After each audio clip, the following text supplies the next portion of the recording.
Hello students, welcome back to my channel Bright Aspirants. My name is Jyoti Saini and I'm back with another video of the unit research from paper 1 for the paper UGC NET. ठीक है, तो as you all know we already have done the part 1 in which we already did the first 20 questions of the research unit. So in this video we'll going the further questions that another 20 questions we are going to discuss here. चलो, तो पिछली कोई video में आपको कैसी लगी, अगर नहीं देखी है तो मैं इसका डिस्क्रिप्शन में इसका लिंक आपको डाल दूंगी, या फिर आप अपने मेरे चैनल पर जाकर प्लेलिस्ट में जाकर रिसर्च के क्वेश्चंस की प्लेलिस्ट के अंदर जाकर आप वो वीडियो देख भी सकते हैं. तो विदाउट वेस्टिंग ऑफ टाइम चलो let's get started. Okay, so here is your question number 20. तो फर्स्ट क्वेश्चन है आपका, विच of the following is an Which of the following is an initial mandatory requirement for pursuing the research? देखो, research करते time आपकी सबसे पहली requirement क्या होती है, आप क्या करते हो. मैंने रिसर्च यूनिट के अंदर बच्चे मैंने इसके ऊपर भी मैंने वीडियो बनाई हुई है कि रिसर्च की प्रोसेस के ऊपर, और उस वीडियो में मैंने बहुत बार आपको बोला है, रिपीट करके बोला है कि क्वेश्चन यहाँ से बनता ही बनता है आपको. ये देखो, ये रहा आपका क्वेश्चन. ये सारे के सारे आपके क्या है, प्रीवियस ईयर क्वेश्चन उठाकर मैं लेकर आई हूँ आपके लिए. चलो, तो इसमें क्या है, आपका पूछा गया है, डायरेक्टली पूछ रहा है यहाँ पर फर्स्ट स्टेप क्या है आपका जब आप रिसर्च करते हो. तो सबसे पहले रिसर्च होती क्या है हमारी, तो find a solution to a problem. तो रिसर्च का पहला स्टेप ही क्या रहेगा, आपके क्वेश्चन को ढूंढना कि रिसर्च हमने करनी किस चीज के ऊपर है. तो यानी कि formulating a research question will be your first step, an initial mandatory requirement for pursuing the research आपका. So next question is your, the format of a thesis writing is the same as in. यानी कि जो आप अपनी thesis लिखते हो, जो उसका फॉर्मेट होता है वो थीसिस के जैसा और किसके अंदर और सेम रहता है आपका. तो ये आपका सेम रहता है आपके रिसर्च डिस्कशन के अंदर. यानी कि थीसिस और डिस्कशन का जो आपका फॉर्मेट रहता है लिखने का, वो दोनों का क्या रहता है आपका, बिल्कुल सेम रहता है यहाँ पर. चलो, next question, which of the following statements is not true in the context of participatory research.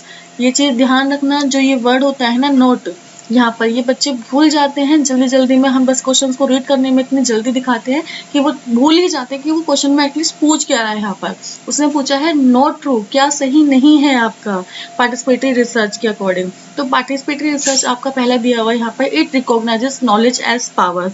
बिल्कुल सही बात है ये तो आपकी. Second is your, it emphasizes on peoples as expert. This is also true. It is a collective process of inquiry. Research है यहाँ पर, तो collective process तो है ही आपकी inquiry का, ये तो हो ही नहीं सकता गलत आपका. Last is your, its sole purpose is to production of knowledge. बच्चे देखो, ये यहाँ पर लिखा है इसमें sole यानी कि only. मैंने आपको ये भी बताया हुआ है कि ये जो कुछ वर्ड्स होते हैं आपकी only, accept, expectation और आपकी another, ये जो मतलब कुछ लिमिटेड जो वर्ड होते हैं जो आपके कंटेंट को यहाँ पर लिमिट कर देते हैं, यहाँ पर रोक देते हैं बिल्कुल एक पेज पर. तो ये चीज आपकी मुश्किल 90% के चेंज में ये क्वेश्चन यहाँ पर गलत ही होता है आपका. और सेकेंड चीज यहाँ पर बोली गई है कि क्या प्रोडक्ट नॉलेज की प्रोडक्शन क्या इसका मेन मकसद होता है यहाँ पर, और कोई पर्पस नहीं है इसके आपके रिसर्च का. जी नहीं, तो ये तो गलत हो गया, यानी कि नॉट ट्रू. तो नॉट ट्रू रहेगा आपका डी यहाँ पर. चलो नेक्स्ट क्वेश्चन करेंगे. विच of the following statement is true in the context of the testing of a hypothesis. अब यहाँ पर पूछ रहा है ट्रू, नॉट ट्रू नहीं पूछा है इसके अंदर. ठीक है, अब देखो एक और चीज, अगर यहाँ पर ये नॉट ट्रू होता तो नॉट ट्रू का मतलब क्या है आपका फॉल्स. ठीक है, तो यहाँ पर क्या आ रहा है आपका ट्रू बताना है, तो अब तो एक्चुअल में ट्रू बताना है आपको यहाँ पर.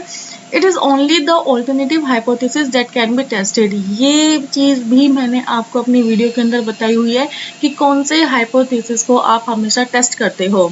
ठीक है, तो इट इज यहाँ पर ओनली सही है, क्योंकि वो आंसर क्या है आपका, जो null hypothesis is the only one that always be tested. इसको हमेशा टेस्ट किया करते ही हम सिर्फ नल हाइपोथेसिस को टेस्ट है. ऑल्टरनेटिव हाइपोथेसिस को बच्चे कभी भी टेस्ट नहीं किया जाता है. ठीक है, नल हाइपोथेसिस को हम टेस्ट करते हैं और इसको हम एज्यूम भी करते हैं हमेशा कि क्या रहेगा, हम चाहते हैं कि ये आपका गलत आए. ठीक है, वो आए या नहीं आए वो बात की बात होती है, but we always want it to be false. चलो नेक्स्ट है आपका question number 24. Which of the following are the basic rules of APA style of referencing format. आपका यहाँ पर एपीए स्टाइल, देखो एपीए स्टाइल और आपका एक एमपीए स्टाइल, जो आपका एक रेफरेंसिंग फॉर्मेट है आपका, उसके दो स्टाइल होते हैं, एपीए और आपका एमपीए। इन दोनों को बच्चे बहुत अच्छे से करके जाना, ठीक है। क्वेश्चंस यहाँ पर, ये आपका होमवर्क है आज के लिए, इसलिए मैंने इसकी इन्फॉर्मेशन यहाँ पर नहीं डाली है कि आप एपीए और आपके एमपीए स्टाइल को यहाँ पर क्या करोगे, सर्च करोगे, उसके बारे में लिखोगे किस फॉर्मेट में यहाँ पर लिखा जाता है। तो इस एपीए के अंदर आपने देखना है कि बेसिक रूल्स कौन से हैं आपके। First one is your italicized title of shorter works such as journal articles or essay। देखो shorter works तो यहाँ पर आ ही नहीं सकता, तो ये तो आपका बिल्कुल गलत हो गया। और अगर आपका ए गलत हो गया है यहाँ पर, तो इसका मतलब आपका ए और डी गया। नेक्स्ट है यहाँ पर inverts author name last name first, ये तो आता है भाई बिल्कुल, ठीक है। इन्वर्ट ऑथर नेम आपका यहाँ पर आता है, जो लास्ट नेम है वो पहले लिखते हैं और जो फर्स्ट नेम है उसको लास्ट में लिखा जाता है, तो बी इसका मतलब आएगा ही आएगा। और बी आएगा तो आपका सी तो गलत से गलत होगा, क्योंकि सी के अंदर तो बी ऑप्शन है ही नहीं आपका। तो the correct answer will be your B, C and D. चलो सी भी देख लेते हैं। इसके अंदर italicize titles of longer work such as books and journals, हम रेफरेंस लिखते हैं, यहाँ पर बिब्लियोग्राफी है आपकी, अल्फाबेटिकली इंडेक्स रेफरेंस लिस्ट, ठीक है। तो डी तो आपका ऑलमोस्ट वैसे ही आएगा। तो correct answer is your B. Next is your which of the following are the characteristics of a seminar. देखो सेमिनार क्या होता है, इसके कैरेक्टरिस्टिक्स के बारे में आपको बताना है यहाँ पर। सो फर्स्ट वन यहाँ पर क्या बोल रहा है, it is a form of academic instruction, form of academic instruction यहाँ पर बोल रहा है। चलो भाई ठीक है, अकेडमिक इंस्ट्रक्शन का फॉर्म होता है। It involves question discussion debate, दोनों तीनों चीजें हो सकती हैं इसके, बिल्कुल हो सकती है। It involves group, large group of individual. अब ये जो लिखा हुआ है इसमें लार्ज ग्रुप ऑफ इंडिविजुअल, ये जरूरी नहीं है बच्चे यहाँ पर आपके, क्योंकि लार्ज ही ग्रुप होना चाहिए। सेमिनार आपके थोड़े से बंदों के अंदर भी आप सेमिनार कर सकते हो, तो लार्ज ग्रुप का होना यहाँ पर जरूरी नहीं है। अब देखो एकेडमिक इंस्ट्रक्शन है, तो आपकी ऑब्वियसली बात है स्किल पर्सन की तो यहाँ पर इन्वॉल्वमेंट रहेगी ना आपकी। कोई बिना पढ़ा लिखा पर्सन तो आपका एकेडमिक के अंदर नहीं उस हो सकता, फॉर्म तो नहीं हो सकता एकेडमिक इंस्ट्रक्शन का यहाँ पर। तो इसका मतलब D, A B and your D. तो correct answer is your A, B, D and the D is the correct answer.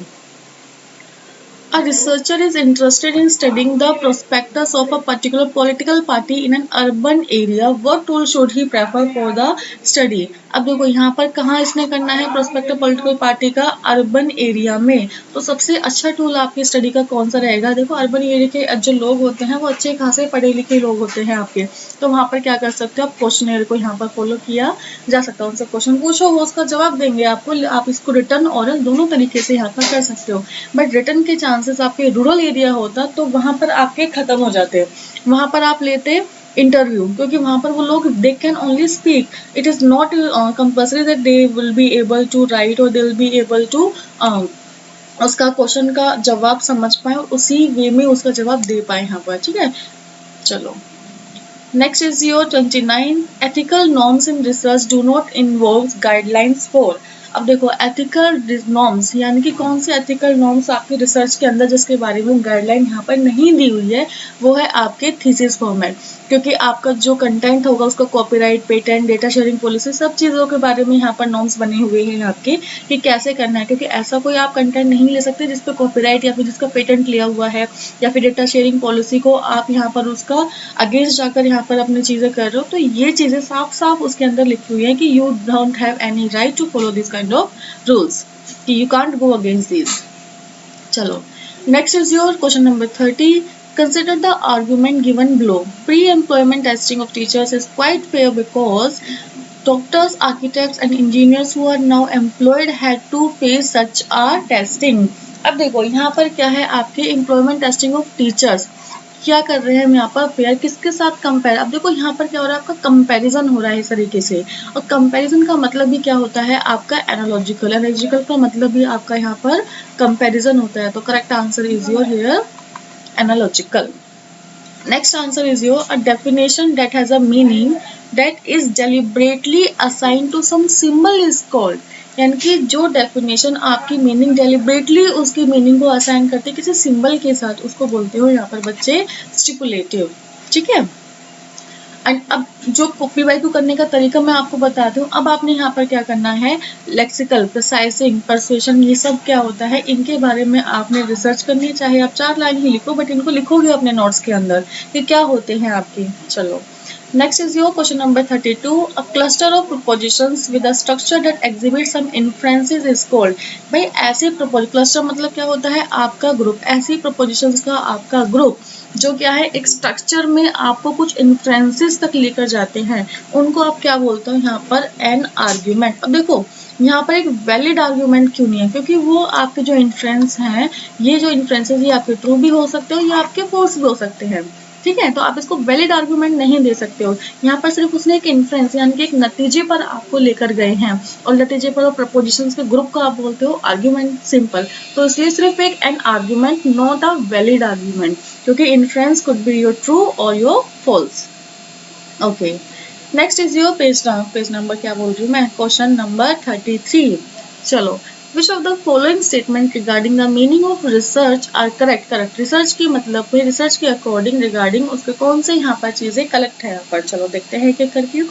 First is your research refer to a series of systematic activity और activities undertaken to find out the solution of a problem. ये तो भैया research का meaning है, proper बिल्कुल सही है ये आपका, ठीक। यानी कि ए तो बिल्कुल सही है, बी यहाँ से खत्म आपका। It is a systematic, logical and unbiased process wherein verification of hypothesis, data analysis, interpretation and formation of policy principles can be done। ये भी चीज है भाई, रिसर्च के अंदर आप क्या करते हो, एक सिस्टमैटिक एक्टिविटी है, लॉजिकल भी है, अनबाइस्ड है, इसके अंदर बाइसनेस तो आपकी होती नहीं है। जहां पर आप क्या करते हो, अपनी जो हाइपोथेसिस है, उस जो डेटा एनालिसिस के लिए जो आपने हाइपोथेसिस बनाए हैं उसकी वेरिफिकेशन करते हो, इंटरप्रेट भी करते हो उसके रिजल्ट को, और उसके बेस पर आप क्या करते हो, फॉर्मेट करते हो प्रिंसिपल्स को, थ्योरीज को यहाँ पर फॉर्म करते हो आप। बिल्कुल सही, रिसर्च के अंदर हम यही करते हैं। तो बी भी इसका आंसर आएगा, अगर बी आंसर आएगा तो आपका सी आंसर खत्म हो गया यहाँ से, ठीक है। चलो, नेक्स्ट है आपका, it is an intellectual inquiry और क्वेस्ट टूवर्ड ट्रूथ, यानी कि finding a solution to a problem. और ट्रूथ जो सच है उसी के रिगार्डिंग आप क्या करते हो, यहाँ पर आंसर्स लेते हो अपने, क्योंकि आपकी ये अनबायस्ड नहीं है, ठीक है, सॉरी अनबायस्ड है, बायस्ड नहीं, तो ट्रूथ के ऊपर जाएगा, तो इसका मतलब ये भी सही है आपका। It leads to enhancement of knowledge. भैया जब आप नॉलेज का नॉलेज तो आपकी बढ़ेगी ही ना, जब आप हर जगह धक्के खाओगे, यहाँ पर जगह जगह जाओगे, आपने यहाँ पर डेटा कलेक्ट कर रहे हो, फिर उनको एनालाइज कर रहे हो, फिर उनको आप इंटरप्रेट भी कर रहे हो, फिर आप उनकी रिपोर्टिंग भी कर रहे हो, तो इन सारी की सारी चीज़ों पे their enhancement of knowledge should be done, वो तो होगी ही आपकी। तो यानी कि ABCD ऑल आर करेक्ट, तो correct answer is your D here. चलो, नेक्स्ट इज योर, जीन पियाजे gave a theory of cognitive development of humans on the basis of his. देखो अब उसने क्या करा है, यहाँ पर जीन पियाजे ने आपकी थ्योरी दी है कॉग्निटिव डेवलपमेंट की। तो उसने क्या किया भाई, उसने थ्योरी फॉर्म किया, और थ्योरी को फॉर्म कहाँ पर करते हैं, फंडामेंटल रिसर्च के अंदर। अब जो ये फॉर्म की थ्योरी उसको अप्लाइड करते हैं, वो अप्लाइड रिसर्च होती है। उसके अंदर कुछ इंप्रूवमेंट्स करेंगे, उस इंप्रूवमेंट के लिए उस थ्योरी को यूज किया जाएगा, तो वो एक्शन रिसर्च, उनके हम फायदे क्या है, क्या रिजल्ट्स निकल कर आए, उसको हम इवेल्युएट करते हैं, तो वो आपका इवेल्युएशन रिसर्च हो जाएगा, simple. Male and female student perform equally well in a numerical aptitude test. तो यहाँ पर क्या होगा, ये नल हाइपोथेसिस, क्योंकि दोनों ने इक्वली परफॉर्म किया है आपके न्यूमेरिकली एप्टीट्यूड टेस्ट के अंदर, तो ये कौन सा हुआ आपका, null hypothesis. 36. The conclusion finding of which type of research cannot be generalized to other situations। कि ऐसे कौन जिनके conclusions findings ऐसी टाइप की रिसर्च जिसकी रिसर्च की conclusions को हम किसी दूसरी सिचुएशन के साथ जनरलाइज नहीं कर सकते, वो होती है आपकी experimental research. And the reason behind this is, क्योंकि एक्सपेरिमेंट्स रिसर्च के साथ आपकी कंडीशंस, आपके सॉल्यूशंस और आपके जो मेथड होता है वो हमेशा हर बार आपका अलग होगा, जिसके अंदर हम क्या देखते हैं, आपके कॉज एंड इफेक्ट रिलेशन देखते हैं। और ये चीज आपकी हर किसी रिसर्च के अंदर सेम नहीं हो सकती, इसलिए जो इसका सॉल्यूशन या फिर जो इसका कंक्लूजन होता है उसको भी हम दूसरी सिचुएशन के साथ जनरलाइज यहाँ पर नहीं कर सकते हैं। होप ये आपको रीजन समझ में आया होगा। अगर किसी भी बच्चे किसी भी दिक्कत हो रही है आपको किसी भी चीज के अंदर, तो कमेंट में उसको जरूर बताना कि क्या दिक्कत है, क्या चीजें यहाँ पर आपको सही नहीं है, क्या चीजें आपके अकॉर्डिंग होनी चाहिए। अगर आपको लगता है कि किसी चीज का आंसर गलत है तो मुझे बताओ कि करेक्ट आंसर क्या होगा उस क्वेश्चन का। चलो, next question is your, which of the following steps are required to design a questionnaire. यहाँ पर अगर किसी अच्छे क्वेश्चन को बनाने के लिए आप कौन कौन से स्टेप्स यहाँ पर लेते हो। फर्स्ट है writing primary and secondary AIIMS of the study. बिल्कुल भी आपकी स्टडी के एम्स क्या है उसी के बेस पर तो आप क्वेश्चंस बनाओगे यहाँ पर। Review of the current literature. देखो करंट लिटरेचर बेचक क्या होता है, आपकी जो नॉर्मल चीज़ है जिसके आप ऊपर काम कर रहे हो उसी के रिगार्डिंग किसी और ने भी काम किया हुआ है तो उसके काम को यहाँ पर देखना, उसके बारे में बात करना, उस इंसान से पूछना। तो क्वेश्चनर क्या उसमें ऐसा रिव्यू लिटरेचर जैसा आपका कुछ नहीं होता है, ठीक है। यानी कि तो बी आपका खत्म और बी खत्म होता है तो आपका ए और आपका लो यहाँ पर सारे ही गए आपके। तो करेक्ट आंसर क्या आ गया आपका ए, सी एंड डी। फिर भी हम देखते हैं, फिर हम उस क्वेश्चन को एक ड्राफ्ट प्रिपेयर करेंगे और उस ड्राफ्ट को एक बार हम दोबारा रिवाइज करेंगे कि हमारे क्वेश्चन में कोई चीज़ रह तो नहीं गई जो हमें पूछनी है, कि कोई नेसेसरी कंडीशन, कोई नेसेसरी स्टेप या फिर कोई नेसेसरी इन्फॉर्मेशन मेरे से यहाँ पर स्किप हो गई हो। तो उसके लिए हम क्या करते हैं, रिविजन ऑफ द ड्राफ्ट करते हैं। चलो next question is your question number 38। When the purpose of a definition is to explain the use or to eliminate ambiguity, the definition is called। ये होता है आपका theoretical, ठीक है। अब देखो ये था, ये स्टिपुलेटिव, लेक्सिकल, परस्यूसिव पिछले वाले क्वेश्चन में आ गए थे सारे के सारे आपके। तो इसी तरीके से ये नेक्स्ट ईयर का क्वेश्चन है, यहाँ से बन गया ना आपका। मैं हमेशा बोलती हूँ जब क्वेश्चंस करोगे तो अपने आप देखोगे किस तरीके से आपकी चीजें रिपीट होती है। पिछले वाले में आंसर क्या था, स्टिपुलेटिव, इस बार आंसर क्या आ गया आपका, थियोरटिकल। चीजें बेचा हमेशा रिपीट होती हैं आपकी। चलो next question, the core element of a dissertation are. Core element क्या होते हैं आपके डिसर्शन के। फर्स्ट है आपका इंट्रोडक्शन, भाई होता है लेकिन introduction, data collection, data analysis, conclusion, recommendation. Recommendation last में कैसे आ गया आपका, ठीक है, ये नहीं है, गलत है। एग्जीक्यूटिव समरी, गलत। एग्जीक्यूटिव समरी रिसर्च प्लान पहले पहले तो इंट्रोडक्शन से स्टार्ट होगा ना आपका। इंट्रोडक्शन करते हो फिर हम उसके बारे में देखते हैं कि उसके जैसा लोगों ने यहाँ पर और क्या क्या हुआ है, किसने किया हुआ है, कैसे किया हुआ है, फिर उसकी मेथोडोलॉजी बनाते हैं, फिर हम रिजल्ट देखते हैं, जो रिजल्ट आता है उसके ऊपर डिस्कशन, उसके ऊपर हम क्या करते हैं, कंक्लूजन देते हैं। तो the correct answer is your D. चलो and the last question of today's topic is your, what is research design. Research design आपका होता क्या है, ये क्या होता है बच्चे, एक फ्रेमवर्क होता है कि आप हर एक स्टेज पर कैसे डेटा को कलेक्ट करेंगे और कैसे डेटा को एनालाइज करेंगे। यानी कि रिसर्च डिजाइन के अंदर आप क्या करते हो, पूरा एक फॉर्मेट डिजाइन होता है कि आप हर एक स्टेज के ऊपर या एक स्टेज के बाद क्या काम करोगे और एक स्टेज के ऊपर क्या क्या परफॉर्मेंस आपने वहाँ पर करनी है। तो क्या है, एक फ्रेमवर्क आप डिजाइन कर लेते हो हर एक स्टेज के लिए कि how the data will be collected and analyse on that particular stage. So these are the 20 questions of today's session.